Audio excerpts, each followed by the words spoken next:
Welcome to episode number 34 of the Develop and Dance podcast. I hope everyone out there is having a lovely evening. Well, currently it's Friday, so it's evening for me and Gordon. And on today's topic, we're discussing mental health. And this came into my head of the recent MMA fighter, Paddy Pimblett, which he's a bit notorious now. He's amassed over 1 million followers on Instagram, and he's kind of grown. And I just heard about, I don't really follow the MMA or UFC or any kind of fighting sport, but I found him through social media. He's done a few interesting call outs and speeches at the end of his fights. And I think he's relatively successful. But the reason I found out about him was a few months ago, he called out Mark Zuckerberg. So if you've never seen that before, I'd recommend looking up Paddy Pimblett, Mark Zuckerberg, and find out what he says. It's pretty hilarious. Anyway, more recently, as in a couple of days ago, Paddy had a successful fight, and he did quite an emotional end of match speech, where he basically was saying that one of his close friends had committed suicide a couple of days ago, and he'd found out on his kind of fight or his weigh-in day, a couple of hours before he was weighing in for his big fight, and he went on to say that like he'd rather have his friend crying on his shoulders than going to his funeral, and that kind of went a bit viral and made him stand out a bit. So yeah, that kind of spurred the conversation. And also a friend of mine, I'll call him out, Joe. I asked Joe last night what he's an avid listener to our podcast, and he challenged me on a few things we've raised, and he quite liked the one we talked about purpose. Anyway, I asked him what he would like us to speak about, and he said mental health, more specifically men's mental health. So I thought that was quite a good topic. Well, here we are, Neil. I think that was a lovely introduction to the podcast. I just want to do a technical check on you. Have you got your little amplifier plugged in? Yeah, so you'll be coming through these, and GarageBand's recording this. Yeah, but have you got your little amplifier, you know, that little silver thing? I do, yeah. It's all plugged in. Oh, Neil, you're blowing me away.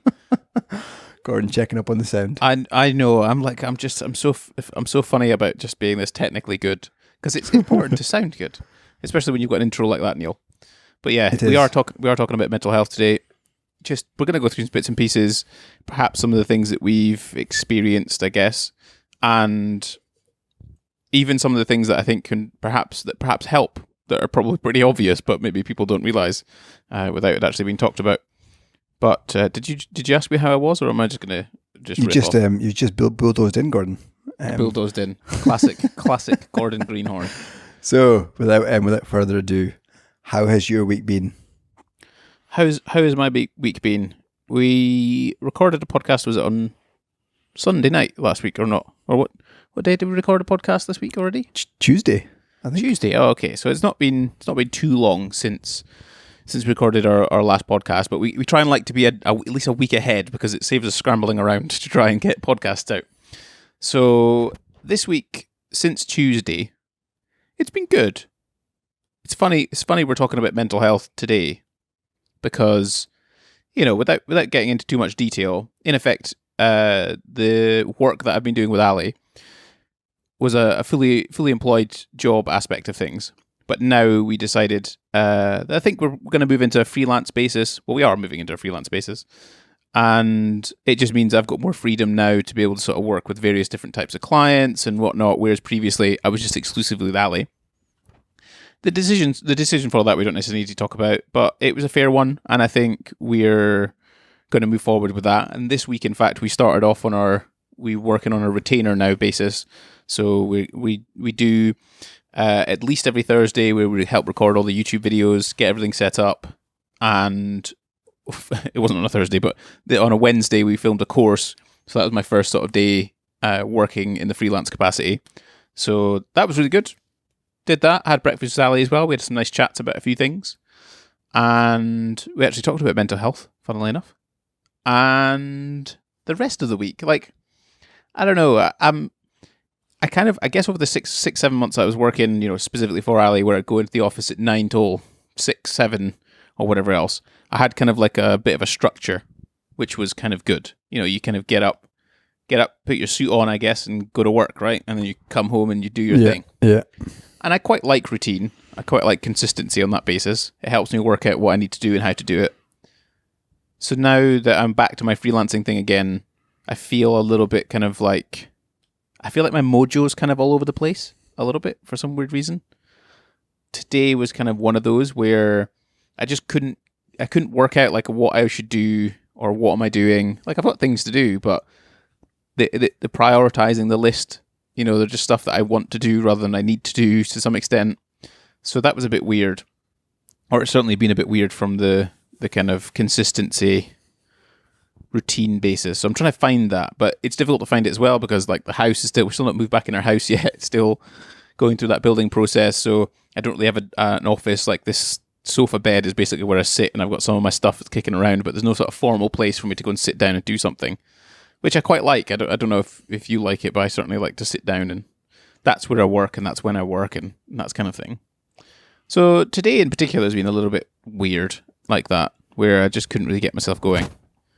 I wonder if you need to. I mean, this is me giving you advice when I'm not really qualified to, but you talked about a year or so ago, you were looking at office space potentially. Is that something you need to leave the house at 8, be home for 5? Yeah, I do quite like potentially doing that. I mean, I did go and look at an office space just last year that wasn't very expensive. It was like £350 a month, £400 a month, I think.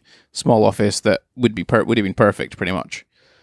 But they wanted like a 5-year deal on it and stuff. I was like, nah, I'm not doing that. Sod that.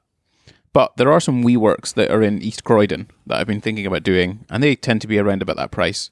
So they also are not contractual. They just tend to be month-to-month contracts, so you can just get out of them whenever you like. So I'm thinking about trying that out for a month and see what it's like, where, I go down to the train station, I go to East Croydon, I walk to the WeWork, I do my work, and then come home. I feel like that might be a good idea.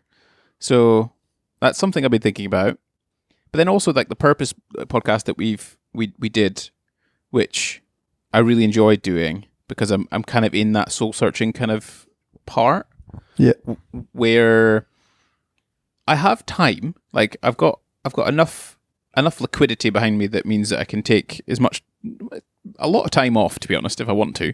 I can take a number of months off. Like my business was obviously previously successful before I started working for Ali. So I've got a decent amount of cash in the bank that I can do nothing if I really wanted to. And that's kind of a weird thing when you're not forced into, doing a thing. It shouldn't be weird, but it's kind of odd not having that pressure and really just being able to sit down and think and actually think about potentially what I want to do. So that's been kind of interesting. So yeah, I don't really know how to say my week has been. It's fine. It's been okay. But yeah, I wouldn't put any pressure on yourself to find that answer anytime soon. It doesn't have to be like next week you need to come up with something. No, I don't think I'm in that mindset. I think I'm just in a mindset of I feel pressure to commit to something. And I have a number of good ideas, and that commitment might not come to fruition or whatever. I think I'm just getting in my head about it, but I've got lots of ideas and lots of things, and I think they're all profitable, I think. And I'm capable of delivering all of them, or I feel I am. But then I just want to make sure that that's the thing that I actually want to do. So I don't want to get stuck in that kind of that loop of I'm just doing and not actually thinking about whether I'm enjoying this or whether it's going to be profitable or significantly profitable or whether or not it takes up a bunch of time or, whatever else. So, yeah, that's my week, really, to be honest. A bit of a soul searching week. Month. Interesting. Month. My week, how's it been? It's been okay. So on the work front, it's been slightly slower than it has been in the last couple of weeks. So we're waiting on a potential client signing, and if or when they do, then it'll ramp up some more. But yeah, so I'm in a bit of a lull just now, which I'm okay with. As a kind of still a startup, I see ourselves. We're still trying to climb that mountain I express.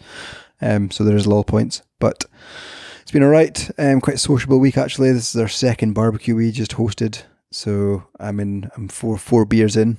So it might seem a bit merry or a bit I don't know, not as professional, if I am ever professional on this podcast. Peshed, We'll see. I think, is the descriptive word that Scottish people use.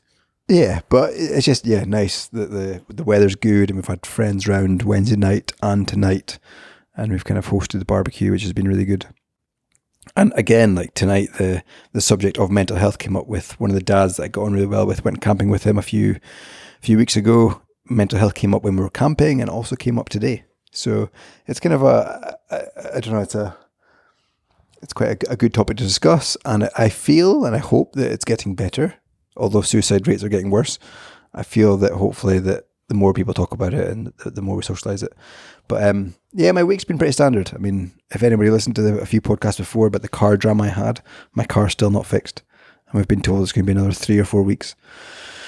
So we're now in the middle of seeing what compensation we can get and going down that route, which is never fun because, and it's kind of ruined our summer a little bit. So we've got, if you're a new listener, I've got 3 kids, so we need a big car, and we've been given a really shitty rental car that's not big enough for a family of 5. So the camping trip we want to go on next week is probably not going to happen, and there's just a few other things there. Or not next week, 2-3 weeks away. Isla's final week of summer. Just annoying. But that's dad life. That's adult life, isn't it?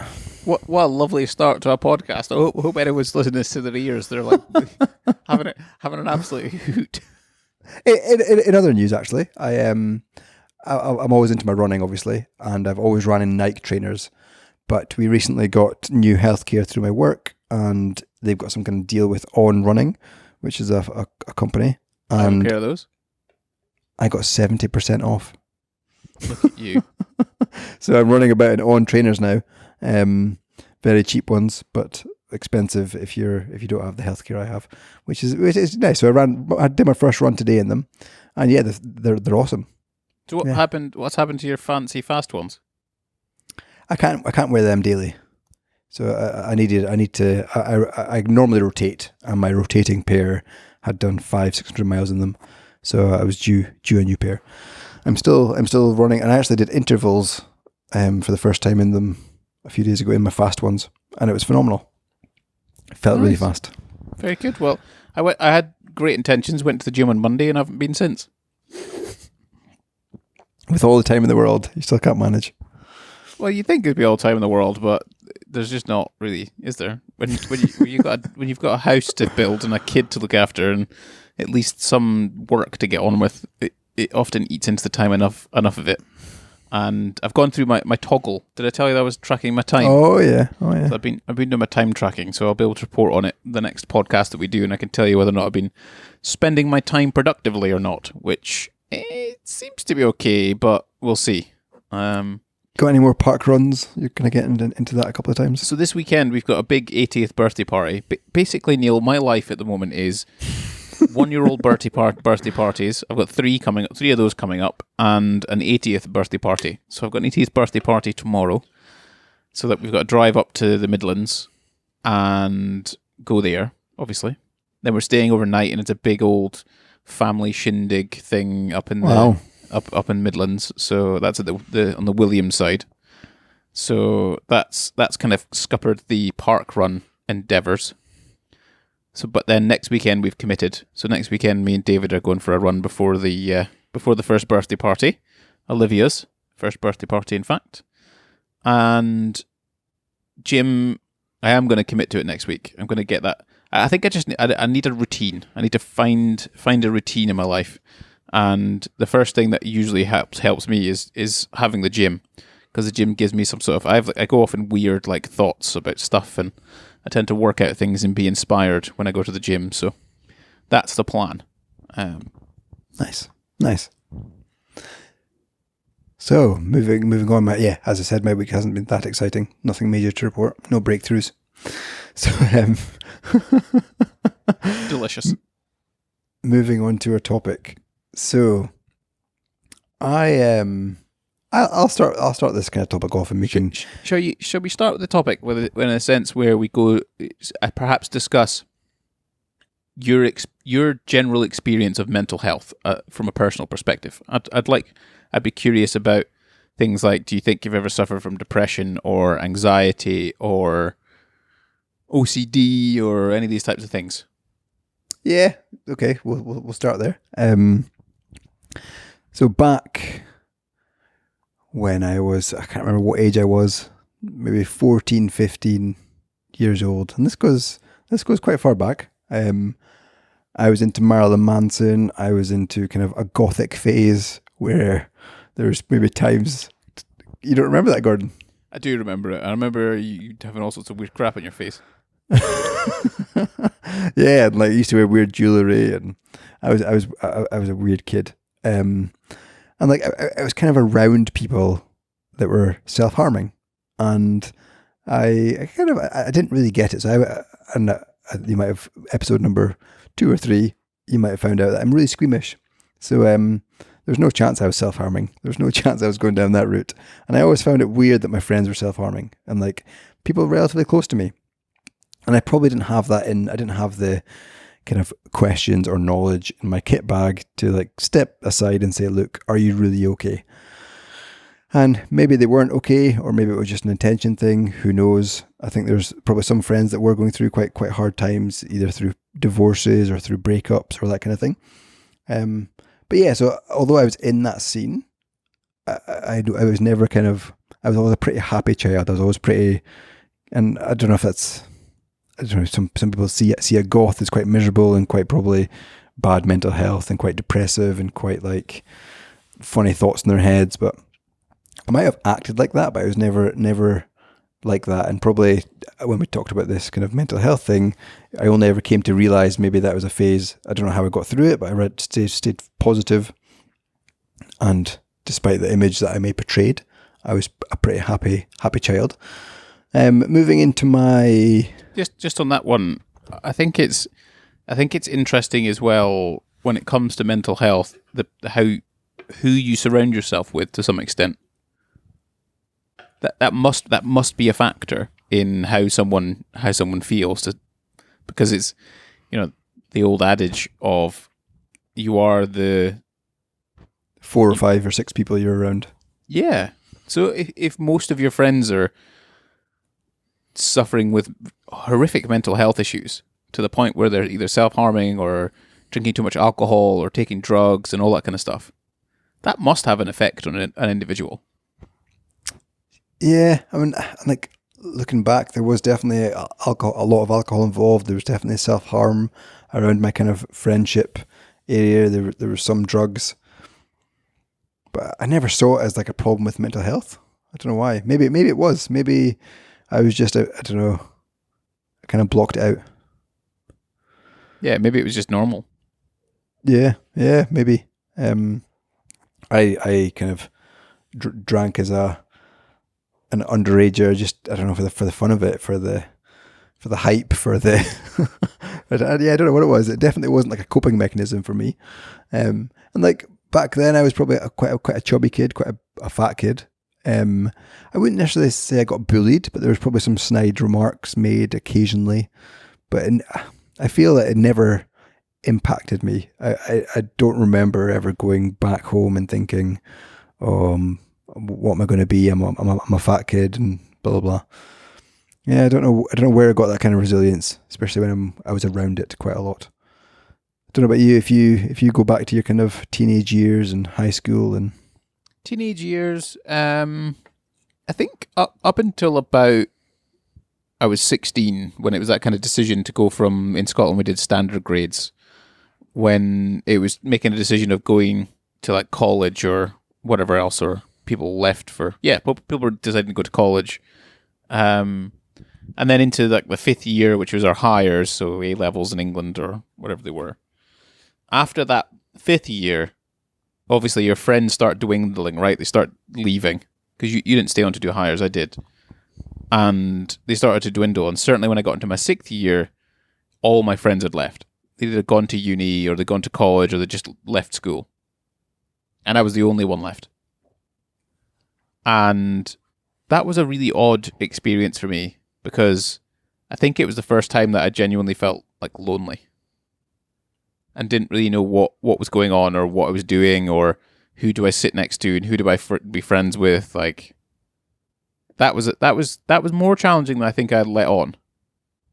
because I just didn't really, I didn't have anyone to go for lunch with. You know, I didn't really have anyone to go for breaks with or whatever else, because all of my sort of friendship group, they're either like a year older than me, or they just left because they'd gone to uni or whatever else. And I didn't really realize it until like I started going back to school. That was a very odd thing to do, and I just didn't really enjoy it. It was a total waste of my year. Don't know why I did it, but I finished school.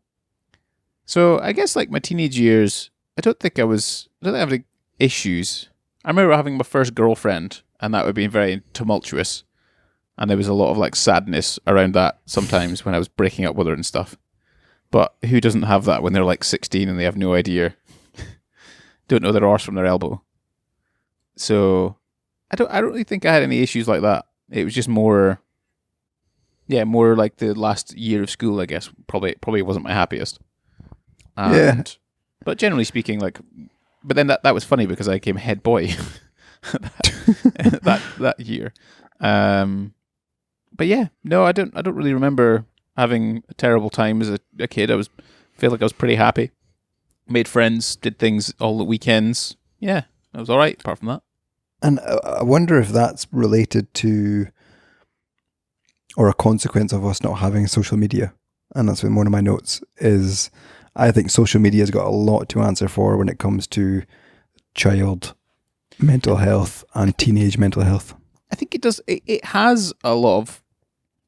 It has something to answer for, but there's kind of this debate it's either with myself or maybe someone else is having a debate with themselves. But it's the debate of is it social media that's the problem, or is it social media just a vehicle for human beings that are the problem? You know, so what I'm getting at is why not focus more or as much on the education around the use of social media and helping build resilience from a rational mind perspective, like rather than allowing children to not recognize these ridiculous status games that are fundamentally played on Instagram, continuing to allow them not to recognize it, but actually, you know, helping them understand why it doesn't matter, why it's not about, you know, their self-worth, because it's not going anywhere. And it's not, you can't really regulate someone wearing a Gucci t-shirt or having their lips done or buying a fancy car or, you know, whatever else. So I think it does have something to answer for, but I think it's just a vehicle that's allowed human beings to participate in the same things that they've participated for since the dawn of time. But it's just amplified because it's through the internet and it's in your pocket. Yeah, so there was an interesting turn in social media a couple of years ago where your feed on both Instagram and on Facebook and even LinkedIn turned from, it used to be like most recent posts of your friends and family and stuff. Now it turned into what Facebook think you were like and what Instagram think you were like. And it was tested and it was proven that it would start recommending things that was a bit more emotional. There was a bit more emotion attached to it. There was a bit more maybe hate attached to it. There was certain words and certain images and stuff that would be favored over something else. And because of people's interaction with it. Yeah, absolutely. So I can understand that social media to some extent needs to have some sort of regulations around it. Just like smoking, just like drugs, just like alcohol. You know, if you want to go to a club, you have to show your ID because in case you start a fight or stab someone or you're underage. But we don't have that on Facebook where you can just sign up no matter what age you are. You just tick a box that says you're over 16. Or you can spread hate messages or you can sell illegal things on Facebook and not be identified, which seems mad to me. But at the same time, I still think that human beings are responsible for why social media is bad, not social media necessarily being the root cause of human deprivation or demise. Yeah, I think I agree with you slightly, but then you look at, human beings programmed algorithms to favor hate and to look at hate in a bit more, or favor hate and favor recommending things of a hateful nature. Okay, stop going on it. Stop buying the newspapers. Like the Daily Mail still sells out really well, but it's fascist. It's a horrible newspaper. It's a disgusting newspaper, in fact. And it's founded on that. Stop buying them. Delete Facebook. Get off it. Like it's all of these things are a choice. But somebody that's not mentally stable, making that choice is probably a bit more difficult. Absolutely. Like I'm not saying it's not a difficult choice, and I'm not saying that the answer is deleting these types of apps. I'm saying the answer is better education in schools that fundamentally supports children in their usage of such things like social media. We need to be better educated in in how we think, and I think that will contribute positively towards our mental health surrounding it. So, yeah, no, okay, I agree. Moving on to in our 20s. So, in the episode we just recorded, which was episode number 33, if you want to look back, we talked about kind of losing your job and that kind of thing. And that's probably, so in my teenage years, that was kind of, I wouldn't really say I had any kind of mental health, or I didn't need any mental health help.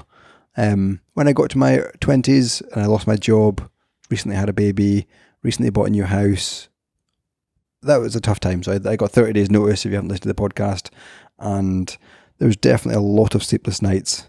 There was definitely a lot of like pondering of, I wouldn't necessarily say I went down the route of, am I actually worth it? But like, what is the future? What am I going to be? Am I just going to be working in Tesco all my life? And that was hard. And how did I get out of it? And what was kind of my top 3 tips? I probably don't have any just now. We'll get on to my coping mechanisms in a little bit. But that was certainly a time where I felt my mental health was tested. And in terms of kind of overcoming it, I just had this end goal in sight where I wanted to get a same level job, which is discussed more in the podcast. And I had 30 days to do it. So that kind of, that timeline and those kind of key things of what job I wanted and where I wanted it was my kind of driver, my purpose for that 4 weeks. But yeah, that was a tough time. Did that time make you realize perhaps how easy it could be for people to become depressed? Yeah, definitely. There was definitely some low points, and I mean, I've always found this, and I've always said I'm grateful for the resilience I have and the kind of the pick me up attitude, because there's definitely low points of every few months or every quarter. There's definitely maybe a couple of days where I just feel like, what's going on? I'm on the right path, and I'm feeling a bit shitty. But then I seem to be able to pick myself up and can go into coping mechanisms. But yeah, like it definitely, when you've had that first sign of adversity and first big life thing, you see, wow, if you've got a couple of those at the same time, or you're maybe not as mentally strong as some of the other people, or you don't have that support backing. So I always knew that I had you, for example. I always knew that my parents would help and Rebecca's parents would help if things really got difficult and I couldn't find a job. If I didn't have that, and if I didn't have that kind of safety net, then yeah, I think there's definitely probably a point in time where you could fall deeper into depression. Yeah, there's part of me, talking about all this, there's part of me, it's like in this weird place where I'm waiting for something really bad to happen. Like, I would say I've been sad, and just like you say, it's normal to have sad days, is to have like funk days where you don't know what to do and how to do things, and you think about your life and blah blah blah. But it's the net outcome, right? It's that you're not always going to be incredible. It's not always going to be amazing, but sometimes it will be, or most of the time it will be. So it's the net positive. But for me, it's also the case. Well, for me, it's a case of I'm kind of like, is something bad around the corner? Because my life is like, it's good. I'm enjoying it. It's great. I've never really suffered from a catastrophic mental health issue. But like you say, there are times in my 20s when we were talking about, like, obviously the 20-year-old aspect of things. I remember I'd broken up with a girlfriend. I think I was in my mid-20s. I had to go and find a flat on my own, do lots of things on my own. I went back into that kind of lonely type of period in my life. And there was definitely nights I cried myself to sleep 2 or 3 times, maybe a few more times, because I just didn't know what I was doing. Like, I was just sad. I didn't know what I was doing, where I was, like, where am I going? I'm on my own. Like, am I ever going to be with anyone again? Blah, blah, blah. And I was working a lot, and it was pretty tumultuous. But again, I don't know if I could describe that as depression. I could definitely describe it as sadness. and I wasn't very happy. But I think I did feel pretty lonely at that time as well, where I didn't tell anyone about it. Like I wasn't talking to anyone about being sad because I didn't really have anyone who was being sad. Because again, it was this like odd situation that I kind of found myself in, which doesn't seem odd now because I've already explained a similar situation.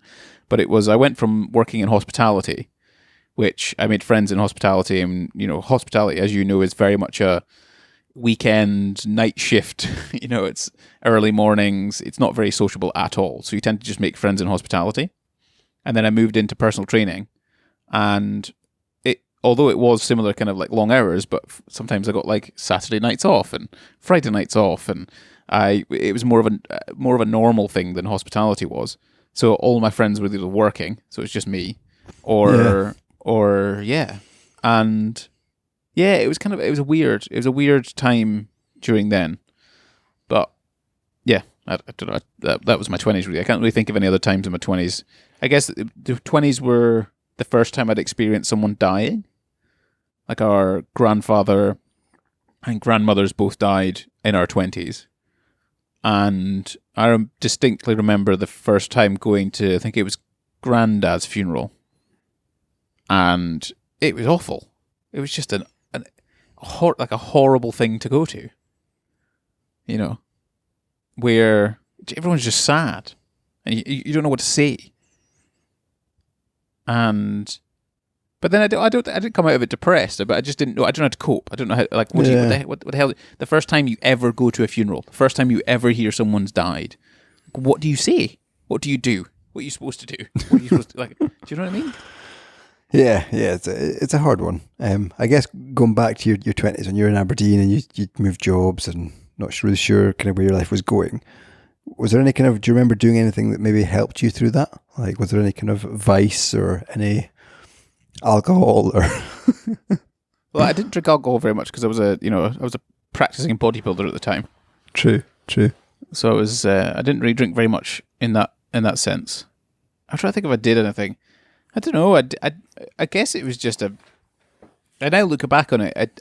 I didn't dwell on it. I still did my day to day. I still went to work and still did all those kind of things. And I put myself out there a little bit. So I met some people, met a girl, I think, at the time.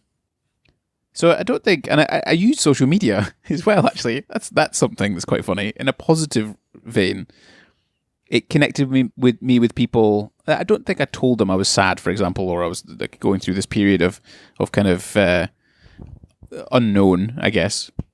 But I spoke to them, like, because they were the same kind of people as me, similar kind of age, still trained, but they were in friggin' Dublin or something, or somewhere else, right? But I'd met them on a course, or they were in London, or whatever else. So I guess I used social media in a positive thing because I got to talk to people. So I wasn't alone as such. I still had conversations. So that was probably what I did. I still exercised, still did all those kind of things. I guess I had a very quite distinct, which was a silly one at the time, but and that was actually, that's a good point. This period as well, I had a bodybuilding competition that I was competing for. It was 2011, and I got into this weird kind of binge repeat cycles thing that wasn't good, where I'd have my cheat day, but my cheat day would be like tubs of ice cream and like cookies and, all sorts of stuff, like a lot of food. And that wasn't good. So, and then I didn't do very well at the competition, obviously, and that kind of turned it into a bit sad and a bit of a bad situation on that front. Gained a lot of weight post-competition as well, probably another like 10, 12 kilos in a week or something stupid. So, yeah, that was a quite dark time in my early 20s, I think. So maybe I was depressed. I do think, I mean, eating can be a sign of it, I think, but where did we get our resilience from? Like, I don't know why I ponder that question. Because we don't, I think it's because we don't, we have a safety net. Regardless of what we think about our safety net or how our safety net is constructed, it's still a privileged safety net, right? Because if we didn't have all the things that you mentioned, it makes it much harder to try. Yeah. Because if you don't just go and take that job at Tesco's and work at Tesco's, then is that not You know, if you don't take that job at Tesco's, for example, because you don't have a backing and you need the money, then you get stuck in this kind of dead end job or this horrible thing. So it's more difficult to sort of see yourself out of it, I guess. Yeah. So yeah, maybe that's it. Yeah, I always see us as a privileged, because there's obviously people out there that are not so privileged. And I think that's what helps, you know, to some extent, is that there's something that can catch you at the end of it. And I don't think everyone is. I don't think everyone has that. So it's difficult. Yeah, it's an interesting one to think about. Moving on to, I mean, I'm still in my 20s because I'm still young. But a very You're not in your pivotal 20s anymore, Neil. You're 30. No, but I'm going into. I'm still in my 20s when I'm talking about this. All right. So got through losing my job. And I found running, and I think I touched on it earlier, but I think running is one of my coping mechanisms. And I've mentioned that a few times in the pod. But when I found out I was having twins, I remember it so vividly. Like, Rebecca and I were in the waiting room. Our mum had come to with us because she had to look after Isla at the time. And yeah, me and Rebecca were in the kind of area getting her scan, and then the what do you call it, sonographer or whatever you call them. She basically came out and said, "You won't believe this, but there's two in there," and I just went completely white, like speechless. Don't think there was tears in my eyes, but I was definitely like, my stomach was in my mouth type feeling. And like, that's kind of the reason my reaction was like that, was because I for some reason I had ingrained in me, and I had kind of made it a thing in my life that I only wanted two kids. I don't know why that was. I don't know why that came about, or maybe it's because I was brought up with one brother. But anyway, it was always like, I want two kids. I don't want any more than two kids. That's it. And then I'm at that not crossroads. There's no decision to make, but I'm at that point where I've just been told I'm having 3 kids. I've got twins on the way, and I've already got Isla sitting in the waiting room, waiting for my reaction to come out. And yeah, I walked out because our mum wanted to come and see the scan as well, and I went into the waiting room, and she obviously thought something awful had happened because my face was completely white and I was just in pure shock. And she kind of shouted, what's wrong? And then went into the waiting room, went into the scan area, and obviously saw those twins. And I remember FaceTiming you, like within a couple of minutes, saying that, I've got twins on the way. And it was just so much to process. So we were in a 2-bedroom flat. There was no way enough room for twins either side of the bed, the bedroom we were in. And we just recently bought a car, nothing fancy, but it was an estate. Again, not big enough for car seats. So there's just all this logistical stuff going around my head. Like, how the hell are we going to manage this? And then to top it off, like, I've got 3 kids now. I never imagined myself with 3 kids. You can imagine your life with 2 kids and boy and a girl, that kind of thing. But now I've got 3. And I wouldn't change it for the world. But that was a hell of a lot to process. And that whole 9 months was mad during the kind of pregnancy. And I definitely came to terms with it during the 9 months. But when they popped out, that was scary. Yeah, I remember trying to hold them. I had to get to get a picture with them, and I look back at now. I look back on that and think, God, that was the tip of the iceberg, really, wasn't it? Just being able to hold 2 babies at once. Yeah, and just the sleep deprivation and the not being beside my wife for 2 years, and I mean, I was sleeping downstairs in our spare room, upstairs in the office sometimes if we had guests. It was just for the next 2 years of my life, it was just upside down, chaotic. Didn't know what time it was most days. And yeah, like, I went into a really dark place to the point where I needed to get help. So this is kind of, I don't know if Gordon is aware of this, but I went to see my GP, as people tend to do if they've got mental health issues. And I wasn't in a good way. I was expressing that to my GP. I got a relatively quick appointment, but to this day, and that's like, 3 years ago probably now, still had no letter, nothing to say like you've been referred to somebody else or here's kind of leaflets for help or anything. So basically I kind of expressed how I was feeling to my GP. They took all my details down and said, right, we'll be in touch. Heard nothing. And me and Rebecca were kind of in a bit of a rocky position as well. So it came down to somebody from church, the pastor from Rebecca's church, saying, look, let me kind of have a few sessions with you guys and see how we go from there. And that was life changing. So it was nothing to do with religion, nothing to do with kind of the Christianity side of things. It was all to do with kind of therapy and talking about things and just kind of processing things. And yeah, a guy called Jimmy probably doesn't listen to this. He's in his, I'd say 70s now, old guy, but like the nicest guy you'll ever meet. Almost like your granddad that you wish you had type person. He invited us over for dinner a few times a month, and he still checks in on us. But yeah, like some of the stuff he taught us and some of the stuff he kind of distilled was life changing. That's a good story. I like that one.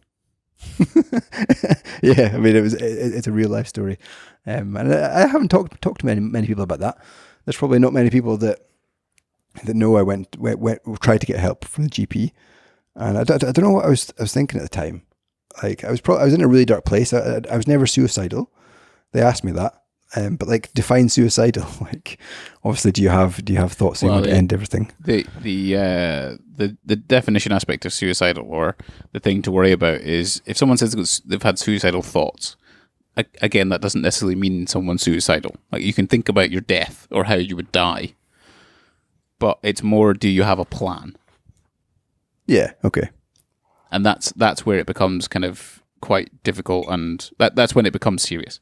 So if the GP had said, have you had suicidal thoughts, they then ask you if you've had a plan, and that's basically how I think any health worker typically assesses someone to some degree on that setup. Yeah, no, that's fair. But I guess, I don't know, the position I was in, and I think I was in tears with the GP. Like, I wasn't in a stable position to answer that question, I don't think. Like, would I have told her the truth if I did? Yeah, I don't know. I think it was quite a... And if I would have said yes, I had a plan or I had suicidal thoughts, obviously I assume that would have triggered a process of something different. But yeah, it was a bit disappointing. I know. Like, I don't know. I could praise the NHS for all the help they've done to my kids and stuff, but when it came to men's mental health and that moment, I felt like I was a bit let down. Yeah. There was nothing like emergency care. Emergency care is not great, and then equally there, do people ask for help twice? Yeah. If they don't get it the first time. I'm probably not certain that they do. I think it's a case of you're like, well, it didn't work. That's it. Yeah, and like how many me's are there out there that have tried their GP? Loads. And yeah. Loads. Absolutely loads. It's sad. But anyway, some of the advice I got from this chap, and it was kind of around kind of Rebecca and I's relationship. Obviously, there wasn't much of a relationship there when we were raising twins over the first 2 years. We were just surviving. But things like love as an action is a big thing. So like, I don't know, you could say, I love you as much as you want. You could, like say words as much as you can, but until you like do something, is it a gift or is it like a date night or that kind of thing, can help. And like understanding your love languages. And and see if I can remember this, because it did help me at the time.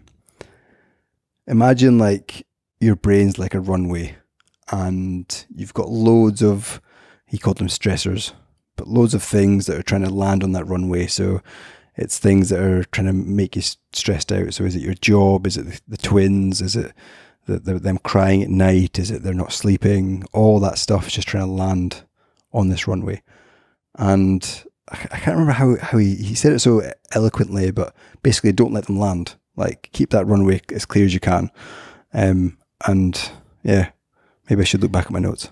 That's an interesting thing you bring up, because I was listening to Malcolm Gladwell's podcast on what's his name's thing, the millionaire CEO jobby thing. Diary of CEO. That's it. And I was listening to that, and Malcolm Gladwell said something really, really fascinating about the idea that relationships don't fail because of conflict; they fail due to neglect. Yeah, and it's kind of what you were experiencing there, and often, like me and Laura have experienced it, and this is part of our collective mental health, I guess, or relationship health, which tends to be mental, is that children become almost everything that you do and think about on a day-to-day basis. Like, even when you go on a date, you'll talk about your kids, what your kids are going to do, where they're going to go. Like, I try and not do that, but it tends to happen. So they become like an all-encompassing thing that you just focus on all of the time. And that's just a true test of that aspect of it, where you're not fighting. There's no like major conflict aspect. It's just because you neglect each other. You neglect the things that are the actions you're talking about that mean you fell in love. From, I don't know, laughing, as an example. You know, joking around, playing, talking. And when you've got kids, and I don't have twins, Neil, and I can't necessarily, describe like you have or gone through what you have. But I definitely recognize it. I recognize that children carve a gap between the two of you, or certainly create a barrier. It's a beautifully connecting thing, but at the same time, it's just this kind of this very demanding, ego-driven thing that makes it difficult to continue to nurture your relationship, which it always needs nurture. It always needs water. It's never dead set. Yeah, no, I appreciate that, and like we've always, I mean, Rebecca and I have gone through, and I think every relationship that has made it at the other end has gone through seasons, as we've described in another episode of the podcast, and there's some really low points in relationships, and I think it takes a lot of work, a hell of a lot of work, to make a relationship and a marriage work. And I think you need to be aware of that, and you need to give it your all and get external help. Like, as I mentioned, this chap called Jimmy who kind of gave us unlimited time, unlimited help, took me out for drinks and a curry and stuff, and just made sure I was all right. And yeah, I don't think I can't really thank him enough for that. And now his son, which is the son, chap called Aaron, is a kind of a close friend now, and yeah, I don't know where I'm going with that, but I owe it to them.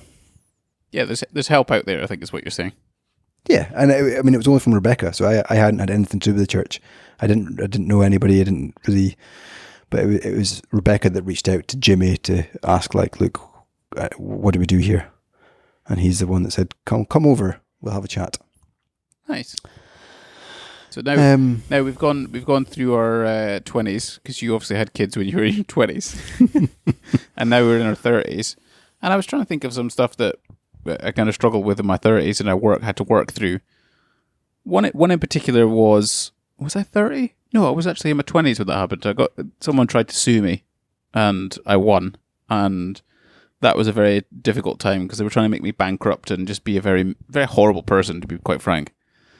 And I lost a lot of sleep over that. That was not good, but I won, so they buggered off. So yeah, I mean, how long did that go on for? Probably nearly a year. Wow. Yeah, it wasn't good. Really not good. Did you talk about it to anybody? Did you? Well, I had a lawyer that obviously had to answer like the emails and stuff, and then I had some clients and whatnot. But it was just a really shit thing to do. It was just a bully who didn't like the fact that I wasn't doing what I'd come to London to do originally, and I wanted to do it on my own.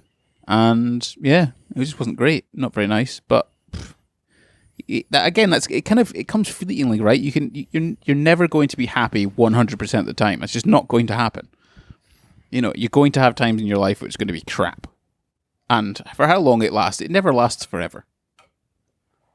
It just doesn't. It doesn't last forever. And in my 30s, I don't think I've had any...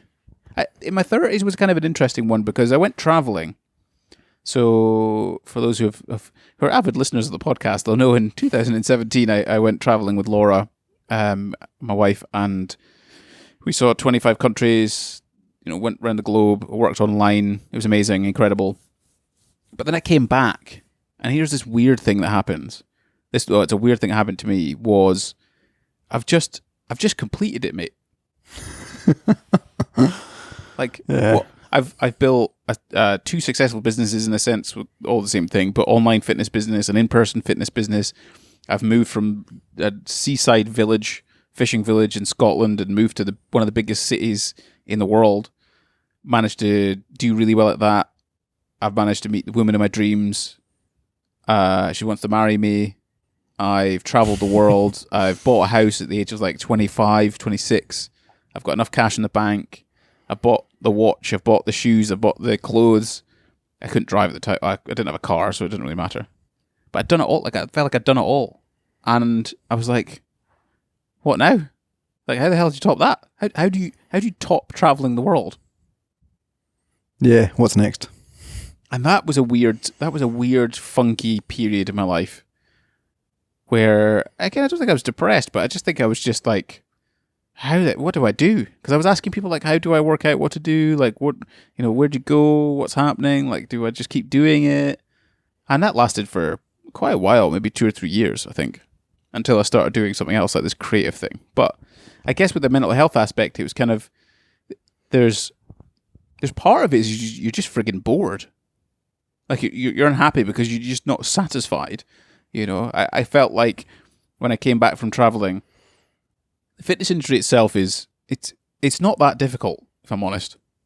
It's not that difficult in the sense that once you know enough about nutrition and how to coach someone to lose body fat, once you know how to train someone safely around the gym and program for them to get bigger biceps, what else? You don't need to know the minutiae about certain amino acids that trigger muscle protein synthesis, and how much that is. You don't need to know any of that. 95% of your clients don't even know what a bicep curl is. So I felt like I'd kind of done what I needed to do in that field, and I guess what I'm getting at is there's an element of reinvention, right? That helps support mental health to some extent. If you do the same thing all the time, or you think you're really good at it and there's not really much more to go, you're going to get bored. So that's where this Greenhorn creative thing, the videography, photography aspect of stuff kind of came into it, and that made me more excited. It gave me a bit more of a purpose, gave me a bit more direction, gave me more insight, more all this stuff, more fun. Yeah. So there was a flip side. It was kind of I was trying to figure out what to do, and then this creative stuff really is done wonders for me. Nice. I think in my late 20s, going into my 30s, I joined a startup. And then before that, I'd always had was a secure job, but I'd always had I thought I had a secure job that, we were relatively busy. The company was profitable. There's lots of cash in the bank. So that kind of security blanket was there. But then I kind of ditched all that and joined a startup during COVID. And there's low times in that period. So there's points where I was kind of concerned. I didn't know I was going to get paid. I didn't know I was going to make money this month or next month, and that was hard. And I'm lucky. I worked with some really, really good people, and was quite open about it, and we talked about it as kind of I guess I now call them friends, because we've gone through that. Working for a startup is just a completely different mindset to working in a large corporate, because there is a finite amount of cash in the bank.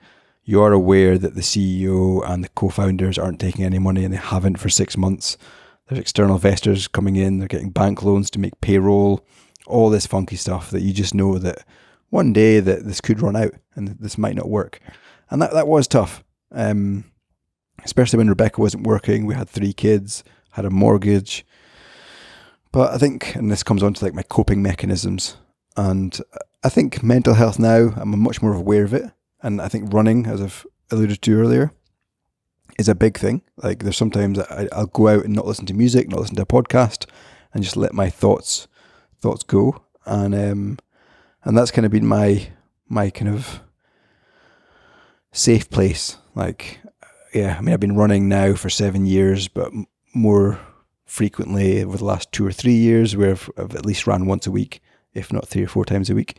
And I just seem to manage to maintain that, and that helps me, keeps my thoughts at bay, and my my mind kind of clear. And also, more recently, I've been journaling quite a lot. So I alluded to, I can't remember which episode it was. There's a journal, I can't remember what it's called now. But basically it's like a journal that asks you certain questions, and then a bigger question like, what is your purpose in life? Or where do you see yourself in 5 years? Those kind of questions. And you kind of write down your thoughts. That's helped a lot in terms of processing things, especially during a startup. And then more recently... There's something on the journaling, writing down stuff. It kind of goes alongside tasks as well. So typically when you write something down, it seems to have more of a connection within your brain. So you tend to either take it more seriously, or you think about it more deeply, or it becomes something it's more than say typing out a computer or just thinking it out in your brain. When you write it down, it seems to do something to you. Yeah, no, I think you're definitely right. And one lesson I took away from a podcast, I think it was Tim Ferriss, can't remember who said it, but if you're ever like feeling really overwhelmed and there's loads of stuff, like as adults, there will be loads of stuff. Your kids aren't coping in school, or they're sick, or your car's in the garage, or you can't pay your bills or whatever. There could be loads of stuff. Get a bit of paper, A4 or whatever, draw a line down the middle, and on the left-hand side, write what you can control, and on the right-hand side, write what you can't control. And things that could be on the right-hand side you can't control are the bills you've got to pay, or your kid's sick, or I don't know, your job security or something like that. Like external things that you can't, but things you can control is your health, or maybe not your health, but your fitness, or your kind of your mindset towards things, or your available money. You can maybe cut down on spending. And that's a really good exercise that I've done a few times when I just feel like there's hundreds of things that are just stressing me out. Just get them on a bit of paper. Like look at things you can control, and then look at things that you can't control, and just forget about the things you can't control, because you just got to let that season pass. You've got to let this go. Fair. Pretty solid. That's pretty damn helpful. I don't know about my coping mechanisms overall, because that's kind of leading into it, I guess, is from a mental health perspective. But I suppose it's the obvious ones of eat your vegetables, have your monounsaturated olive oils, your fats, have an active lifestyle, so exercise in some way, walk, run, swim, cycle, go to the gym. They all have, mega benefits when it comes to overall mental health. I think talking regularly with someone, and talking to someone who is unconditional. I think I raised this in a conversation I had this week with someone, where we were talking about the idea of a mentor, or someone who is your kind of confidant, or just you talk about absolutely everything, and you can be completely naked, and you can just talk about it, and there's no financial gain for them. There's no, they just want to be there and be helpful. And I think that unconditional aspect, from a friend, a brother, a sister, a mum, a dad, a pastor, whatever types of people you want to do it through, I think that makes a massive difference. That unconditional bit, for some reason, when you're not paying someone, when they're just there for being, just because they're nice bloody people, or they care about you. Yeah, no, I think that's solid. There's a couple of things. I know we're kind of on the hour, but I think it's important. I want to say a couple of things. The learning when you need to change something is important. So, and I don't know how I've gained this skill, whether it's been more self-aware, read some books about it, listened to podcasts of other people going through similar things, like knowing when things are getting too much, knowing when you need to change something, like start writing a list, start writing things down, start some headspace, like start meditating, like breath work, cold showers in the morning. Like, I don't know, if you're going through a period of real stress and strain, you need to change something. You can't just carry on like that. Because when do you know? But when do you know that? When do you know it's too much? Because it's not like you're in the gym and you're doing your bicep curls and suddenly you can't contract your muscles anymore. Like, at what point is too much? Because there's kind of there could be this train of thought where there could be this train of thought, and it's not necessarily mine, but there's not enough resilience in the world anymore. Our grandparents went to bloody war, 2 of them. We've got people in America that still remember the Vietnam War. We've got people currently at war in Ukraine. And, at what point do you, I don't know if you've got the answer to it, but I guess I'm just kind of putting it out there in the sense, in the idea that at what point should we just say, just get on with it, man, for God's sake, like stop, get on with what you're doing.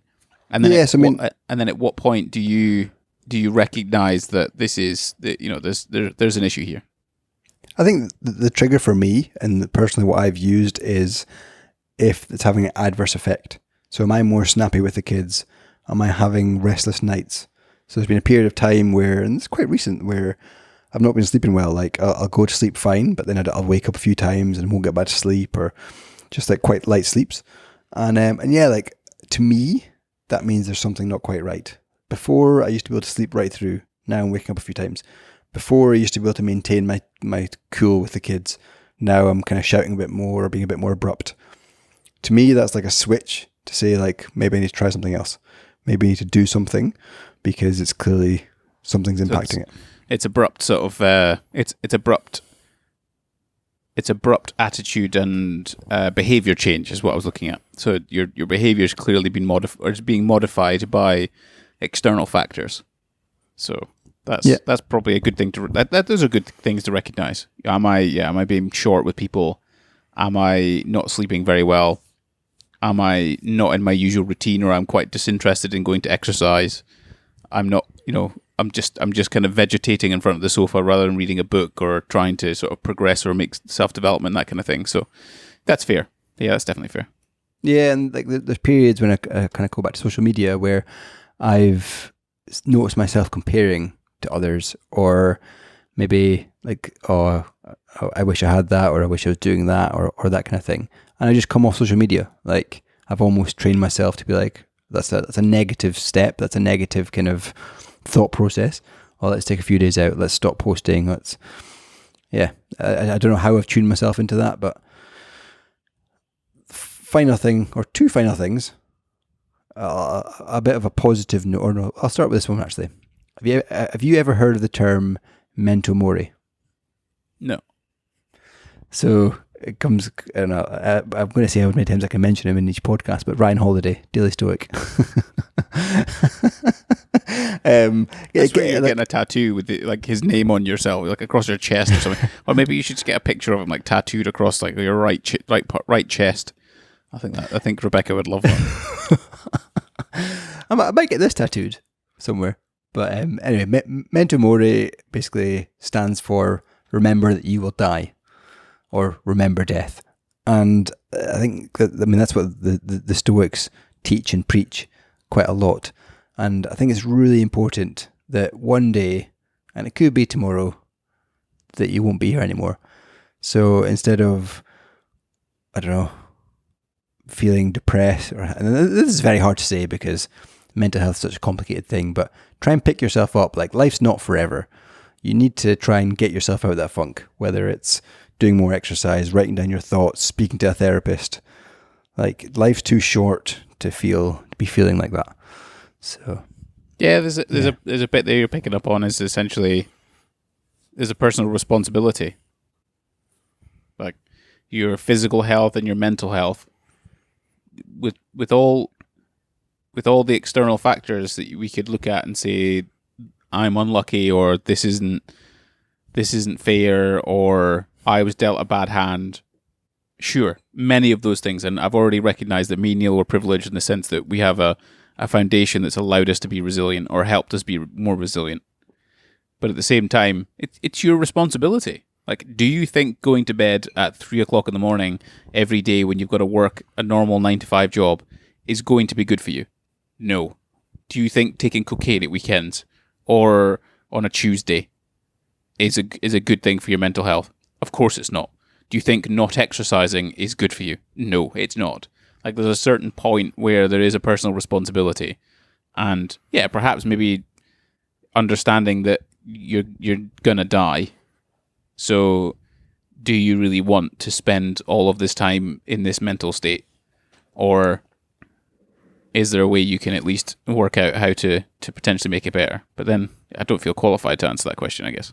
Which I mean, it's quite a rough thing to think about. I mean, I have always been open, and I always think about death, and I always think of the worst. Anyway, to leave it on a brighter note, thanks, that's good. Because we started off with just a bit of a crap week for both of us. We've talked about all our depressive things and sad things in our life, but at the end of it, our mental health is, I think, pretty solid. And I think it's actually better because we're doing this podcast. I'm not going to lie. Yeah, no, I mean, I've always said to my friends, and I'm going to be unprofessional again because I've got 2% left on my battery. So 2 seconds. Excellent. I'll just talk, Neil, shall I?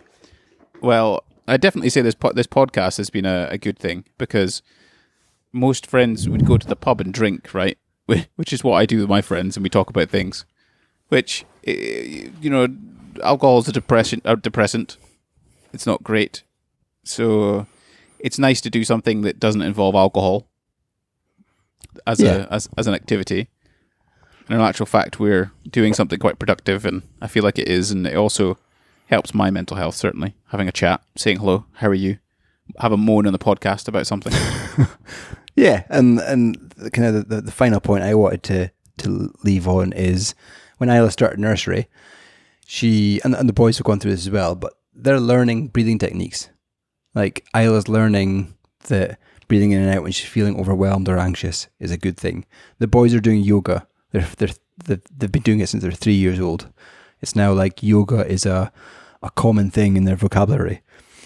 And I hope, and it's like a glimmer of positivity, is that our kids are now getting taught mental health, are now getting taught coping mechanisms like breathing, coping mechanisms like yoga and stretching, and mindfulness is a word that Rebecca Isla knows about. And she's only she's going to P3. So yeah, I feel hopeful that the next generation, although we've got all this social media thing and all this stuff happening, that they're kind of getting a toolkit in place, a personal toolkit of like breathing techniques, of exercises good for your mental health, of just that exposure. Because like looking back in primary school and academy, I don't know if we had any or much. Nah, nothing. Yeah. So the boys are hearing it and seeing it. Because we come from a generation of, like I said before, a generation of Man adults that we went to school. Yeah, basically. Like they were still pretty traditional values, right? And that's the way it goes. But yeah. Anyway, do you want to close out the podcast for today, Neil? Or do you want to... Yeah, I feel like I'm in a talkative mood. No, thanks for listening. It was another great podcast. Might be one of my favourites. Interestingly, my friend that came over for a barbecue that probably will listen to this was like, how are you going to cover mental health in an hour? And we haven't managed to. We could always have a part 2, Neil. Definitely have a part 2. No question. Yeah. Anyway, thanks for listening. You can get us on all podcast tools, mainly Spotify and Apple Podcasts is the popular one. We do have an Instagram. Send us questions if you want, and leave us a cheeky review. Until next time. A cheeky review? Like, what do you want? What kind of level of cheek do you want, Neil? A good level. A good level of cheek. So you're asking for nudes. Is that what you're asking for? I'm done. 5 beers in. I thought I kept myself quite cool. All right. Well, thanks very much, ladies and gentlemen. We'll see you next week.